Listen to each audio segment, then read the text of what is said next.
Hello everyone, and welcome to this dungeon editor tutorial for Legend of Grimrock 2. If you've been following this series, you would have noticed that we are creating a small dungeon, and in the last tutorial we filled this space up with some water and went over the aspects of creating reflections for water and so forth. But in this tutorial we are going to go to the beach, and that means creating an outdoor scenery with ocean and waves and stuff like that. I'm actually going to create a exit from this dungeon and to the outside world, just to make this a bit more realistic. So I'm gonna go choose the dungeon floor, and I'm going to create a exit from my third story here, and something like this. And I'm gonna move the starting position here and place it on the third floor. It's good. And if I press play, we have this corridor going out from the room. I'm gonna place dungeon stairs up at the end of the corridor, and I'm gonna create a new level which is called outside, and I want that level to be right above this one. So if you follow the tutorial about the coordinates,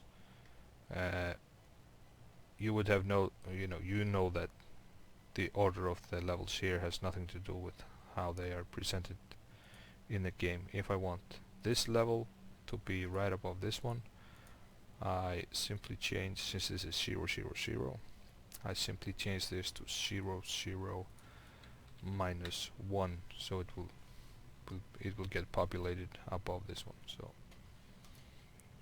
something like this. Let's go back to the starting area, and we are at this tile over here. I'm going to find something called forest stairs down, and I'm gonna place the forest stairs down right above my dungeon stairs up, so like this. So now if I walk into these stairs, I will emerge from these ones. And one thing to note about the stairs, which is a new feature, is that if you select the stairs, you can define a custom target. What that means is, if you click it, you can define just like a teleporter. You can, if I walk into these stairs, I want to come out at these coordinates, this level, at this elevation. So I could walk into these stairs and just come out on the same level as I was, or any level whatsoever. So, but the stairs also function just like they did in the previous version of the editor, where if you have stairs that go up and you have a stairs right above it, you will simply go up, and that's what we're going to do. These stairs are placed at height 0, which is wrong because we are actually at height 3. So if we refresh again, I see my stairs, and if I walk through them, I should emerge from these ones. So let's just do that, just like this, and I have emerged from the stairs, but unable to go anywhere and nothing but blackness around me. That's because I am surrounded by a tile that's called dungeon wall. But we were going to go to the beach, so beach ground, we fill this level up with beach ground. Actually, let's fill it up on the 0 elevation, like this. Refresh and see if we can walk out, and we can. But we are not seeing any beach ground. There's no sand here or anything going on. And even if we were to paint some beach grass in front of us and refresh on that, we can't see any grass. But if we are going to place a model like a dead tree right here in front of us, that actually pops into existence. So what's going on? Well, I think, and this is a theory since I haven't read any materials or anything about the new features, that we have two kinds of tile sets. We have, you know, tile sets that are model based, like the one we just came from, where we have models that are the dungeon floor, we have, you know, walls that are 3D models, we have ceilings and so forth. But we also have tile sets that are material based, like the beach and the forest and the swamp. And this is just references to materials, and the materials need to have something that they are actually painted on. So that would be the height map, or the forest height map. So if I place this on my level and start the preview again and walk outside, I can actually see the floor. Now I can see the sand which I have painted, and if I paint some beach grass in front of me, that actually gets painted and blends seamlessly into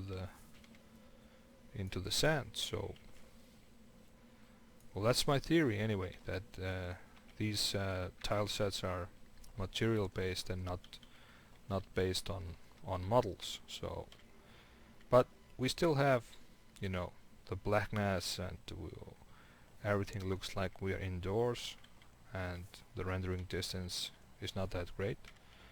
And just like with the water, we need to place a special entity that's called the sky entity, or sky, and we're going to choose the forest day sky. And if we place that anywhere within our map and refresh, everything will change.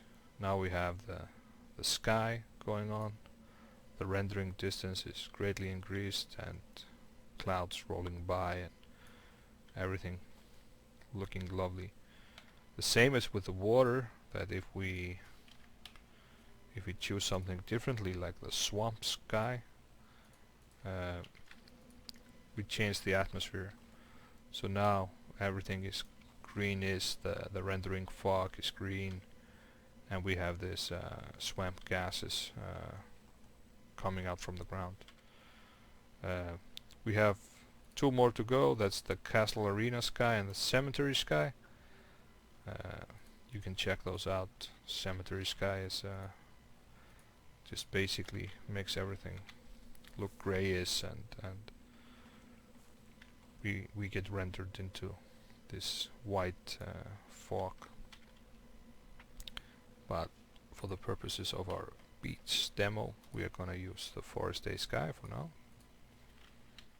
like this, and it's beautiful. So what's different when we have placed this height map into our level is that we can now use a new layer called the height map layer.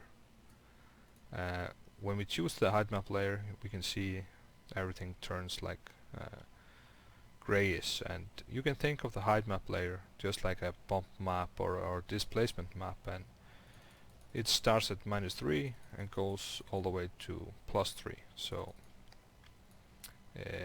we are now at 0. So if, for example, I choose to paint in front of me something that has the height of 1 and refresh on that, I would slightly, you know, elevate the ground to 1. This is not like the dungeon that we did before, where we could go from -7 to +7, and every step was basically a grid.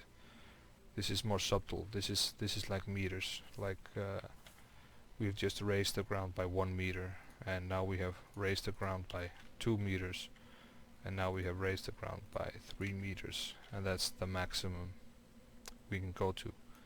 But of course we can start lower. You know, I can go to -3, and I can fill the map with -3, except for this one that's +3.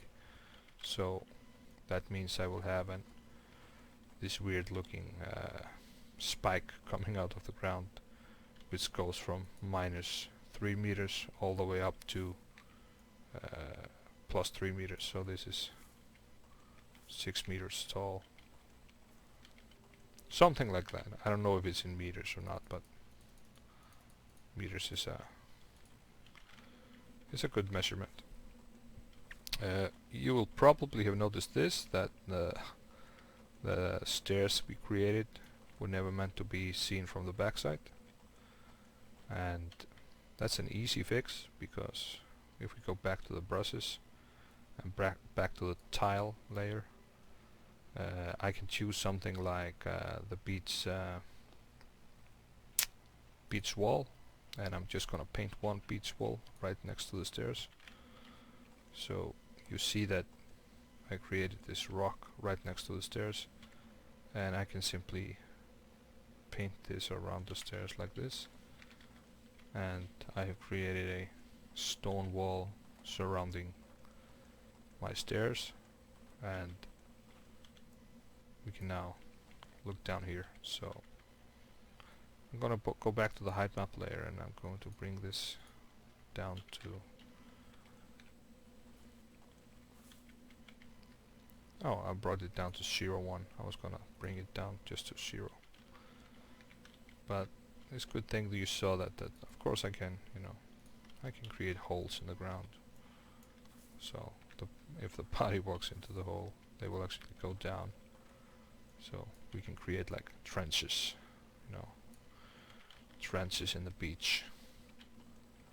The body needs to stay low.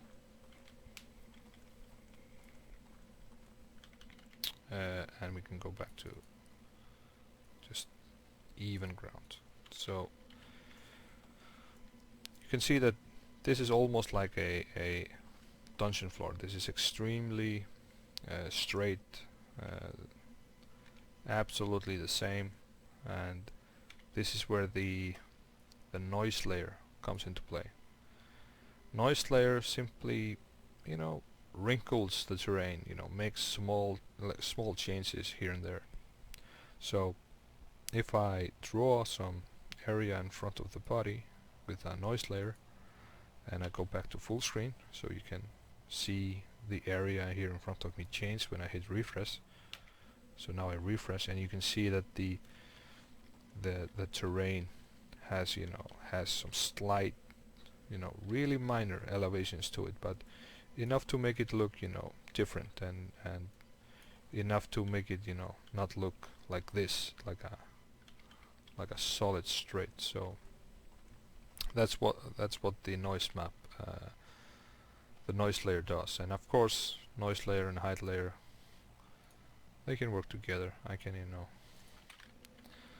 I can draw something that actually elevates the body to 1 meter and still have the noise layer around it. So we get this unevenness going on. But we are going to create a beach. So let's continue with that. Go back to our tiles. I'm gonna choose the beach wall, and I'm gonna close this area off like this. This will be a private beach. Not that kind of private beach, but it's going to be private. And you can see how easy this is. You know, I just drew some walls, and the engine just populates it.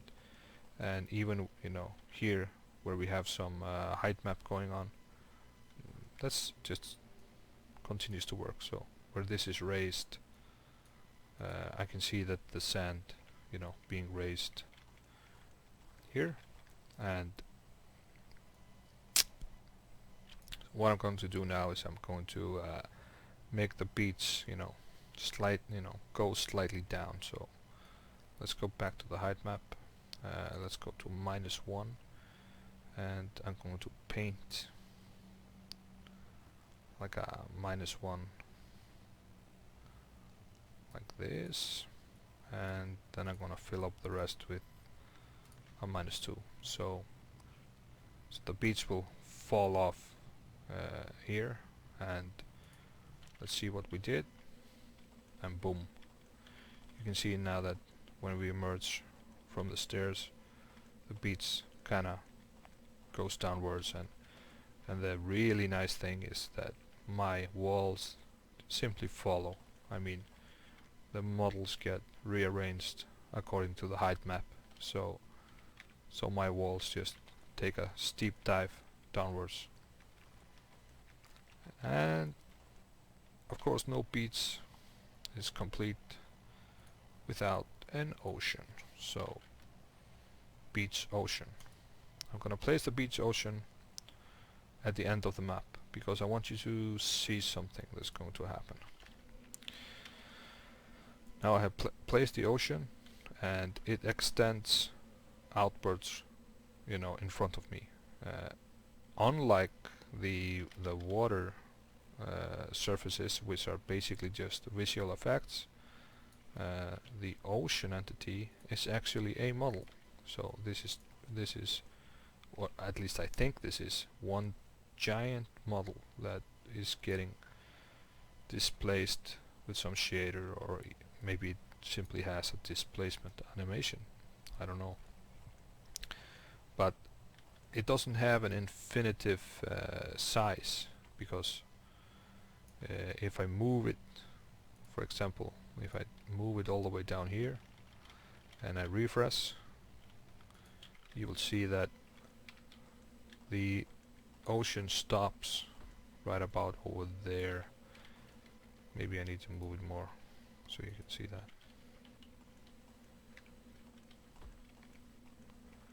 Let's go up to the hill, unclip this so you can see, walk through it. So this is a huge model, but it has a beginning and it has an ending. So, but it's enough to create the illusion of just rolling water going all the way down. I was going to hit clear on the console, but instead I stopped it. And so if the model starts here, and you can see where it starts, in order to make the water collide with my beach, I will simply drag it a little bit forward, and now the water cuts into my beach and creates a beautiful effect of a lovely beach. And since this is a model, the height of this is determined by the model. So the height of this is not fixed like with dungeon water. So I can simply say, you know, +1, and the model will get raised by 1. So if I refresh on this, you know, the water is actually raised by 1, so now it's way too high. And again, since this is a model, I have the components systems in place, and I can remove some aspects of the asset, like I don't want the sandy ground here, so I can just unclick that and it goes away. So, but of course this is unrealistic, but I'm just demonstrating how I think this stuff works underneath underneath the hood. But like I said, I haven't read any materials, or I haven't seen any assets, so I'm guessing. So I reserve the right to be completely wrong if this turns out to be not a model and turns out to be some fancy shader instead. But our beach is looking quite nice now. Of course, we can place some manual rocks, like we can go to the obstacle filter, and you can see we have a lot of rocks, like, you know, I can place some beach rock right over here. And if I place a beach rock, it will, you know, get placed on the elevation. So this is looking good. I can choose another one. This is 3x1, so perhaps it's a larger one. Yep, it's a much larger one, so we can change that. One thing you need to know about the large rocks and models that are larger than like one tile. If I walk onto this rock, I will simply walk through it, and that's an easy fix. We can find something that's called invisible rocky, you know, wall, and I simply place that where the rock is. And oh, maybe I have the collision. Ah, my bad. I didn't have. Oh, I had the collision off, so that's why I walked through this one. So this one is probably working without the invisible rock wall, but the larger ones,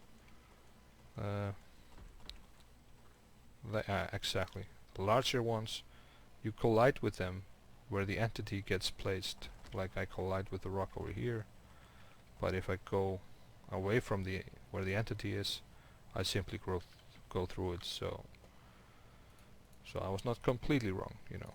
I need to place a blocker that is in the shape of the rock, so now I will not go through the model in any way. So keep that in mind if you're going to be placing rocks all over the place, especially like the beach arch. Let's place that one here. You can see the beach arch. We can even move it so it's going to be closer to the stairs, like this. That I will collide with it where the you know, entity is placed on the map, but I will not collide with the other foot that's, you know, coming from the arch. So I need to place an invincible rock wall there, and now I collide with this. So that's a good thing to know. Also, we have some special models, like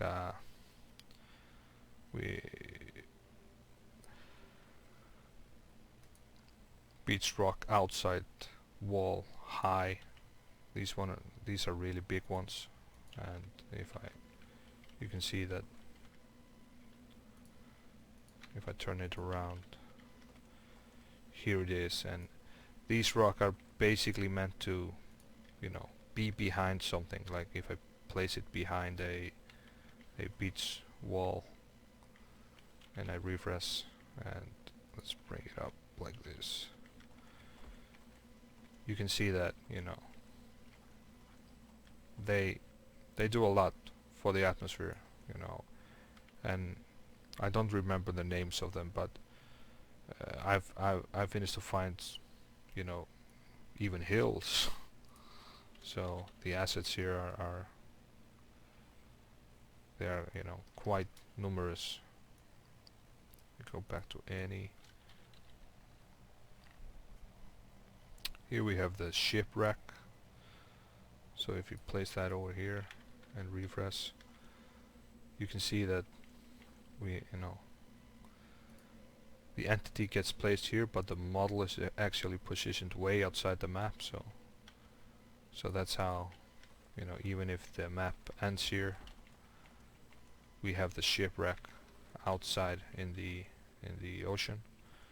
So yeah, take a look at all these entities, because some of them are gorgeous, and it's really cool to place them in your maps. So this is basically it. This is our beach. We have gone into the height map, and how the height map controls the slopes and how the landscape curves. And we've gone into the noise map, which basically just adds, you know, little frictions and little dimples here and there, but doesn't really change the elevation of the body.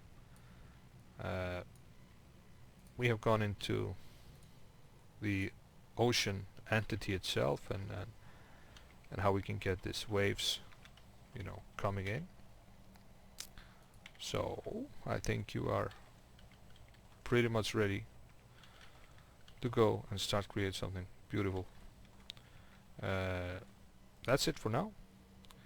I will probably make some more tutorials along the way, but I'm just learning stuff as I go. So thank you for watching, and I hope you have enjoyed this.